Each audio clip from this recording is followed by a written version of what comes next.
So, you think owning a private helicopter is the ultimate flex? The kind of luxury that screams power, status, and freedom? For many of the ultra-rich, it's exactly that, a symbol of total mobility. But what no one tells you is just how deep the rabbit hole goes when it comes to the real cost of ownership. It starts with the sticker price of a top-tier bird like the Airbus H-160 or Bell 525, which can run you a smooth $10 to $15 million. But that's just the beginning. What comes next is a cascade of hidden expenses that make even billionaires pause. First, there's the hangar space. Assuming you're not landing on your own rooftop, leasing premium hangar real estate in places like Manhattan or Beverly Hills can cost hundreds of thousands per year. Then there's maintenance. Helicopters are notoriously delicate. Unlike luxury cars, they require near-constant inspections. Even a single broken blade tip could ground your aircraft for weeks and cost tens of thousands. And then there's the crew.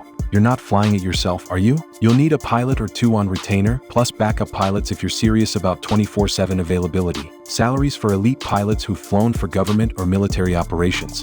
Easily 6 figures. And we haven't even mentioned insurance, which is an entire beast of its own. Insuring a helicopter is like trying to get life insurance for a lion tamer. Depending on your travel routes, pilot experience, and even the aircraft model, premiums can soar to hundreds of thousands annually. Flying across international borders? Get ready for red tape, landing rights, security clearances, and potential bribes in sketchier jurisdictions. The ultra-wealthy often employ dedicated flight managers just to handle all the logistics, and even they struggle to keep up. Fuel alone is another never-ending expense. 1 hour of flight can burn through $500 to $800 worth of aviation fuel, and most leisure rides clock in at 2 to 3 hours at minimum. That adds up fast. Then there's depreciation. Unlike fine art or real estate, helicopters rarely appreciate.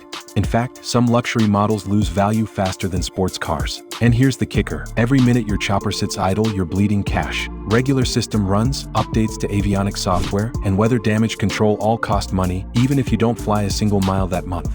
For the ultra-rich, the helicopter isn't just a status symbol. It's a moving liability, a mobile asset wrapped in risk, regulation, and relentless expense. And yet they keep buying. Why? Because for the elite, convenience has no price tag. When you can skip LA traffic or touch down directly on a vineyard estate in Napa, you've entered a different reality, one where minutes are more valuable than millions. But even that privilege comes with invisible costs. Consider noise pollution.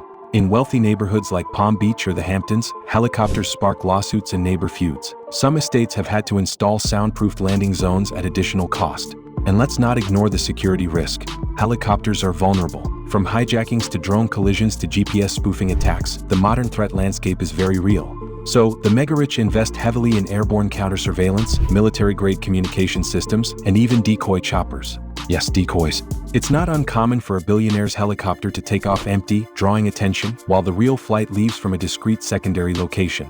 Some even use predictive AI flight software to reroute last minute, avoiding both paparazzi and potential threats. The layers of secrecy and strategy involved are mind-blowing. You're not just buying a helicopter. You're buying an ecosystem of logistics, cybersecurity, legal loopholes, and legacy management. If you pass it down to your heirs, expect a legal maze of aviation trusts and liability clauses. Even disposal is expensive. Selling a used luxury helicopter can be harder than flipping a super yacht. Potential buyers are rare, and inspections can kill deals last minute. So, some billionaires simply retire them, parking them in private hangars like forgotten trophies. In the end, the helicopter is less of a vehicle and more of a statement. A floating message that says, "I have arrived, but only because I can afford to leave." If you're dreaming of owning one, remember, it's not the blades that cost the most. It's the burn of keeping them spinning.